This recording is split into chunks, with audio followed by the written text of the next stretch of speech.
that need to be said, but we didn't know what needed to be said. We were ignorant. We went to the hearing passionate, and it didn't mean anything what we said. They said, well, these are all health issues, this doesn't really count, and so, okay, we lost. My intention is to let the American public know we have no rights, which is a frightening thing. The FCC has the regulatory power over telecommunication facilities through the Telecommunications Act of 1996.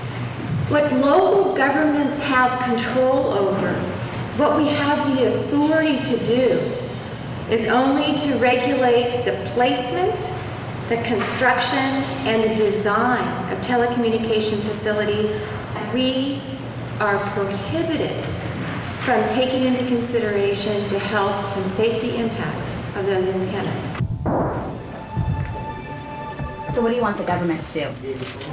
Well, firstly, I need the laws to be changed, because what we found out is that the public really doesn't have much of a chance against the Telecommunications Act. The way that it is structured, very few people will be able to beat it. What I want the American public to know is that they've got to have knowledge and information. That's why seminars like this are so important. If we had had the knowledge, we could have fought a better battle and perhaps stopped this. And I have a lawyer, I have resources. I can just imagine what the average American is going to come up against when they try to fight this, if this is going to go in my backyard.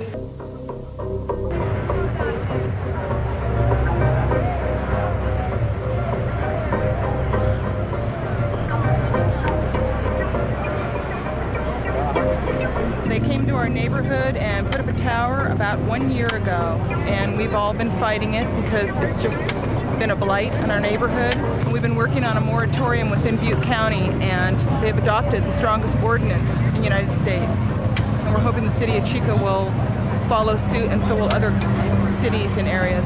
If Pacific Bell can afford to advertise at $1 million+ a year, as they are here by this wonderful stadium, they can certainly afford to take the time and the money to locate cellular phone towers in places other than in neighborhoods.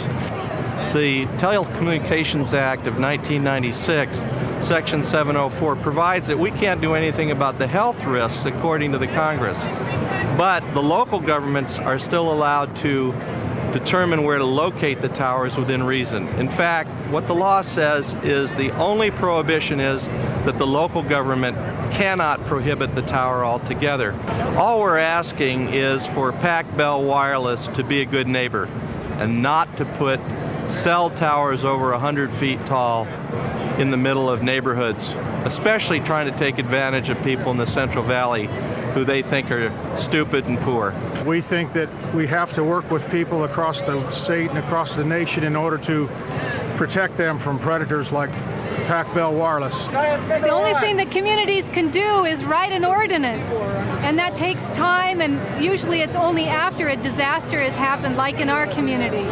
We were successful in lobbying our public officials for a county ordinance, but it's too late for us.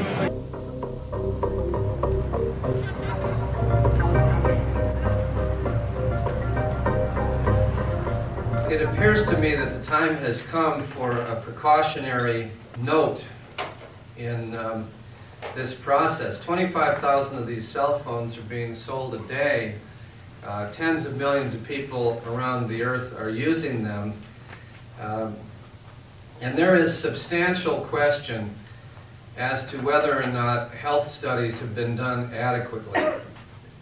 What this legislation does is bring some consumer confidence back by trying to assure our consumers that consumers have what all consumers need and have a right to in the marketplace, which is accurate information and choice.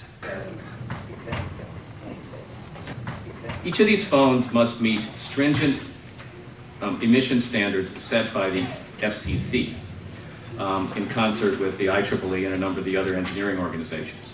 The levels that they meet are far below, the emission standards are far below any levels even close to causing any kind of a biological effect, much less an adverse health effect. In the summer of 1998, I had taken a job working for a startup company that was manufacturing the next generation of cellular phones.